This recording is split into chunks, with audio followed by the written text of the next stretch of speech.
Welcome to an episode of Barring on Saturdays, and this week I decided to take a look at Capture the Flag. Or to be more honest, I meant to talk about this movie about a week and a half ago at this point. But yeah, Capture the Flag is one of those films that's very middle of the road.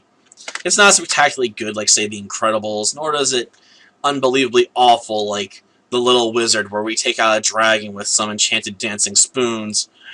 Or Life is a Jungle, where it's so awfully paced that it makes you want to literally turn it off, because it feels more like a torture test than a movie.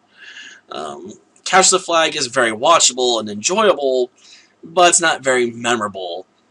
Like, the characters, have enough to have a personality and whatnot, but not enough to really cement themselves in your mind. In fact, the only reason I remember any of the characters' names right now is because I read them off the back of the box at the start of, just before I started doing this. So yeah, we got ourselves, Mike Goldwing, Marty, and Amy. Mike being the one in the middle, because, he's the main character.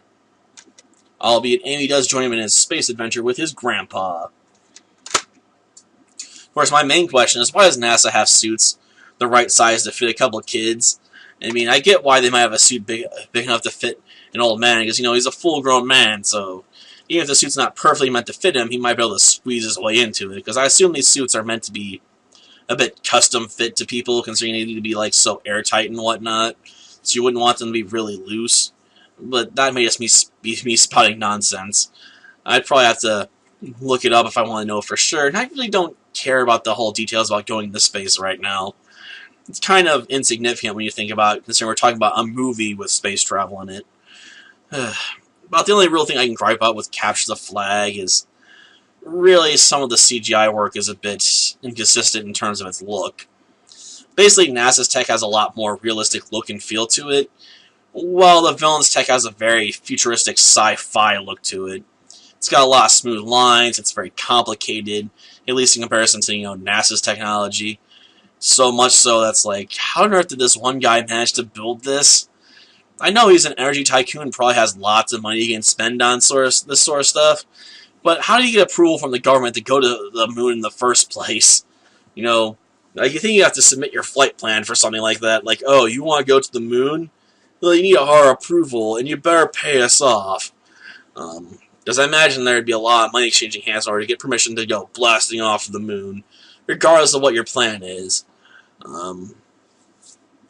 But yeah, the whole story of Capture the Flag is a bit on the weird side, I suppose, but it's not so out there I feel it's worth really commenting on too much. But the basic gist of it is that Mike, Amy, and his grandpa go blasting off into space in order to capture or to prove that we landed on the moon previously, which the villain of the piece says we didn't, so he can then lay claims to all the helium-3 on the moon and form a massive monopoly, and anyone that refuses to pay him, he's going to blow up with his helium-3 cannon. I guess technically it's a laser, but we'll call it a laser cannon, because, calling it a cannon makes it sound a lot more powerful. But, yeah, basically they have to get the flag back before the villain can take it. And, of course, the villain gets there first, they then have to do a whole bunch of hijinks in order to recover it. And that's about all there is to the story. There's a few moments out there where the grandpa, tries to get in the depths while he left the family and hasn't been talking to anyone basically for years. But that stuff, while done reasonably well, is enough to make this film a real standout in my opinion. Especially when you got stuff like The Incredibles you can compare it to that basically does the same thing with the whole, family drama and trying to bring everyone closer together.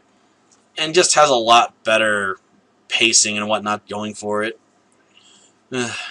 Till next time, then. See ya. You tricked the world into thinking that man never walked on the moon. Proud of a genius? Only a genius could fool the whole world. Only a genius could achieve the biggest energy monopoly in history. I'll sell my energy to the whole planet, and any country that doesn't want to pay for it, boom! I'll disintegrate it, as I'm gonna do right now with you. Nothing's a hitch if it makes you filthy rich.